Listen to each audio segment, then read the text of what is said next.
Okay, आपका जो आज प्रैक्टिकल हो रहा है वो है to demonstrate reflex arc. Reflex arc की डेफिनेशन क्या होती है? Reflect arc is a phenomenon in which there is an action conducted by another person. यानी कि अगर मैं कहीं पे कोई एक्टिविटी करता हूँ या कोई सेंसेशन करता हूँ तो आपकी बॉडी का जो पेरिफेरल नर्वस सिस्टम है वहां से सिग्नल जाएगा और एक दूसरा मोटर सिग्नल वापस आएगा और एक एक्टिविटी जनरेट होगी। ये बात क्लियर है आप लोगों को कि ऐसा होता है कि मैं यहाँ पे चूटी करता हूँ तो मेरी यहाँ पे मसल जो है वो कॉन्ट्रैक्ट हो जाती है। रिफ्लेक्स आर्क का एडवांटेज क्या है? रिफ्लेक्स आर्क जो है वो आपके डायग्नोसिस के अंदर हेल्प किया जाता है कि डॉक्टर जो है इन रिफ्लेक्स आर्क की वजह से अपना पेशेंट का न्यूरोलॉजिकल सिस्टम है उसको असेस कर सकता है कि उसकी नर्व्स काम कर रही है या नहीं कर रही है। क्लियर है बात आप लोगों को?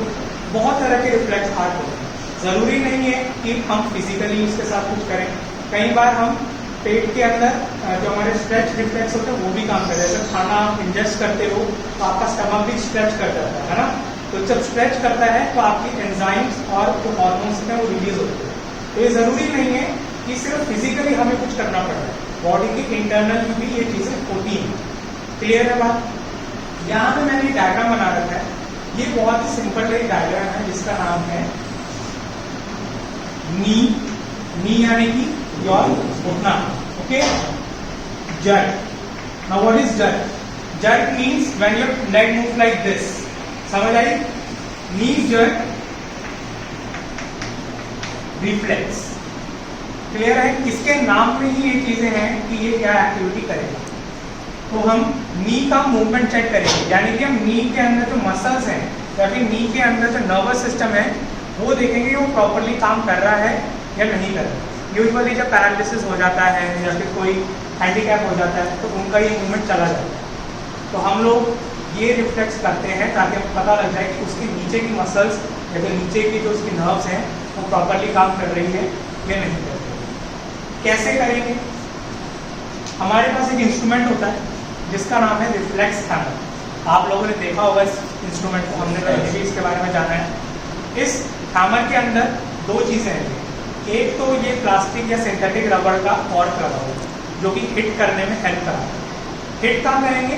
जॉइंट्स पे या फिर मसल्स के एंड पॉइंट्स पे। और एक होता है, मैं से अनस्क्रू कर रहा हूँ तो इसके अंदर से पिन निकलती है। ये पिन जो है आपके बाकी रिफ्लेक्स में हेल्प करती है। क्लियर ये चीज? आपने ये इंस्ट्रूमेंट देखा है पहले? देखा होगा। This is known as reflex hammer. आप इसके साथ ही परफॉर्म करें। नी जर्क रिफ्लेक्स में आपको समझाता हूँ क्या होता है इसके अंदर। आप यहाँ नी देख सकते हैं, यहाँ पे आपकी थाई है। थाई की जो ऊपर वाली मसल है इसको हम कह रहे हैं एंटागोनिस्ट मसल। एंटागोनिस्ट यानी कि एंटी काम करती है। और इसके जो नीचे वाली काफ मसल्स इन्हें हम कहते हैं agonist muscle. So agonist is opposite of antagonist. Now there is your patella. Patella is your knee bone. आपको पता है कि patella bone होती है। इनके साथ कुछ टेंडन्स जुड़े हुए होते हैं और ये टेंडन्स जो है इन मसल्स के साथ जुड़े हुए हैं।